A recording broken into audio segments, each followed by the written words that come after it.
KIRO TV reports Olympia police arrested 29 people. The march started with about 36 people protesting police violence. They were dressed in black with their faces covered. Police say they blocked traffic, assaulted a news photographer, and broke windows. But this is not about simply highlighting the black bloc and potential agent provocateurs steering the chapters on a global level. We also expose the police state on a national level. And so we're also going to talk about the new developments that are coming out of Oregon Live, the Portland Mercury, Willamette Week, KGW, Fox 12, the list goes on and on and on. We've got the documentation. Tell me who else does. Let's start with graphic number 23. Motorist involved in road rage incident with Portland Sergeant Kyle Nice sues the city.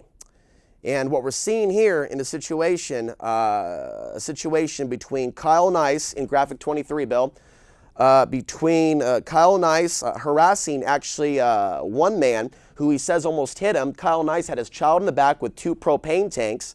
He actually chased the guy down, pulled out a gun, and threatened him. And he has been highlighted right now in the news, and the city is now being sued as a result of this. We'll talk about the city's financial problems as a result of the behavior of the Portland police in just a bit. Go to graphic number 24, and we will continue to document the situation. This is Kyle Nice, and it seems that I have a common enemy with the people of Portland, Oregon. Kyle Nice has threatened yours truly on 2 separate occasions. Approximately 2 years ago, I was walking outside of the Greek Cuisine at 2 o'clock in the morning, and all of these black partygoers were coming out of the nightclub, and the Portland police were on horses premeditatively engaging in riot control. And there were no fights, there was no shooting. They were just there because there was a lot of black people in one particular spot. I called Kyle Nice out in the streets and told him what he was doing was wrong, illegal, and unconstitutional. And he started walking towards me, shaking up his mace can, which was about this big, telling me to get on the street. And the story is a lot longer than that. It actually went on for a half hour, but I've talked about this at length in previous shows. The second time Kyle Nice had threatened me was several weeks later, where someone who actually is a viewer of Outside the Box was being arrested outside the smoke shop on 3rd and Burnside. The person that was being arrested had a mental problem, and he went to Clyde Lewis's talk show and threatened his life, threatened to kill him. So I went over there to take a picture of the guy that threatened Clyde Lewis's life as the police officer was arresting him. It was Kyle Nice. Then he started walking towards me, saying, because I was standing on the side of the curb, not on the curb, on the side of the curb, because I didn't want to be physically close to him, he said he would arrest me and write me a ticket if I did not get on the curb, simply because I was taking a picture. So I'm very happy to see Kyle Nice exposed, but the story does get deeper. Go to graphic number 25. Go to the next one.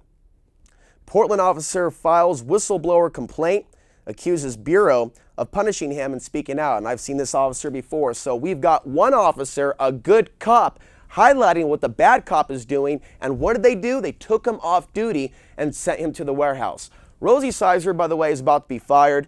And we better hope, we better pray that the next chief of police is not a full-blown Nazi, because we know what it's like to have a Nazi running the Portland police. The question is the next chief of police going to be a better or worse pick? And that decision, my friends, lies in the Portland City Council. By the way, Mary Vaughn will be on the show next week. She is running for council seat number 3. And we will talk about the financial problems going on with Portland, Oregon. She used to work for the city in the financial department for about 20 years. Graphic number 26. After road rage, Salzman may take the killer of James Chassie off the street. And so we're seeing Dan Salzman try to appear to be the good guy in the media, whether Salzman is with the people or not with the people, whether he's genuine or a complete fake. A robot that shows very little emotion is not something that I am aware of right now in terms of whether he's for real or not. Dan Salzman was in the building of PCM today. I'm very upset that I missed him. He was actually on the monitor, and I thought it was a pre-taped show when he was literally in the next studio, and I could have literally walked up to him and asked him some questions and then reported to you on how he responded to me. But unfortunately, that did not transpire. If we go to graphics 27, 28, and 29 in order, you're going to see how the story gets even weirder. Portland Police Union head Sergeant Scott Westerman is under investigation for his own road rage incident. He attacked in his car, chased down a couple 2 days in a row.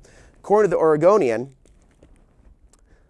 Portland police are investigating a woman's complaint that the police union president, Sergeant Scott Westerman, got out of his personal car and berated her and her husband in traffic on 2 occasions, 2 days apart. So, gentlemen, can we go ahead and bring up the next graphic that shows the picture of the Portland police union head? Because each one of these pictures needs to be looked at, needs to be understood, what these men look like. Now, this is a gang. Okay, don't think Crips and Bloods when you think of a gang. The Black Bloc are a gang, and these guys are a gang of thugs as well. You might also want to Google the Brotherhood of the Strong. It's a number of Portland police officers that in the past have killed men in the Justice Center, and police officers will lie for fellow police officers so they get off scot-free. A lot of officers also carry drop guns so they can plant guns on suspects. And this has happened in California, New York. To what degree it's happened in Portland, in the hood and Northeast, is beyond my level of knowledge and awareness and expertise. But Portland certainly has its own history of police brutality that goes back decades and decades and decades. They used to take children, people that were breaking curfew back in the 70s, take them down to the basement of the old police station off of 3rd and Oak or 2nd and Oak and beat them as they were strapped to a chair with a rubber hose. In fact, my friend who's Japanese, who's about 50 now, has been in that room, been in that cell multiple times. So the city has a sizable amount of history behind it. Continue on with the next graphics to continue to document the things that we're showing. Just keep them going, keep them rolling, keep the party a-hopping, keep the audience informed. And then we'll go ahead and document each one of these.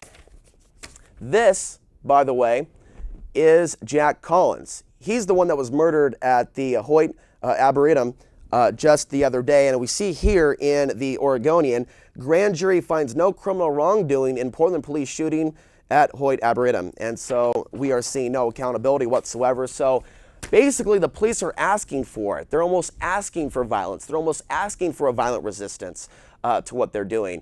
And the problem is that they are asleep at the wheel at City Hall. We need to recall Mayor Sam Adams as soon as possible, and we need to find out if Dan Salzman is real, is genuine, or if he's a total fake, just running to the scene of the crime to get ready to go for his re-election bid to appear that he's with the people, that he is against police brutality. And the question is, what does Salzman have to say about the plans for martial law over Portland? Does he actually have the guts to address the nationalized police state that's coming, or is he just simply doing this for his own personal benefit and gain? Sadly, and this brought tears to my eyes last night at 2 o'clock in the morning when I got home and read this from KPTV.com, graphic number 32, erratic man dies in custody of police. This is out of Cornelius, Oregon. Another man has been murdered by the police, according to the report. Someone called 911 saying a man was acting erratic, whatever that means. An officer used his taser on the man, but it appeared to have no effect. The man resisted the officer, which is basically asking to be killed, because we're not supposed to fight the police. They're gods. They're the lords. They're the master. Never fight the police or they will kill you. Well, we see here that they did kill him. They tried to subdue the man with a stun gun and pepper spray, and he continued to resist, and then shortly afterwards, he stopped breathing. Well, according to Rosie Sizer in graphic number 33, she claims that the police have a plan to help the mentally ill. And the fact of the matter is, folks, people are stressed out. People are losing their homes. There are no jobs. The streets are getting less safe. There's a lot of murders taking place, a lot of dead bodies littering Portland, Oregon right now. Just go ahead and Google it. But it's not just our city. It's happening on a national level. The question is, what do we do about it? The question is, how do we police our own neighborhoods without calling the police for help? In a domestic dispute, take a lesson from the Aaron Campbell case. If you call the police on your husband, on your boyfriend, you could be sentencing him to death once the police walk through that door, because they're going to leave with a body, whether it's someone in handcuffs or someone with an AR-15 bullet straight through their body. They killed Aaron Campbell like a dog with his hands handcuffed behind his back. He just laid there and bled to death. So what is this going to cost the city of Portland?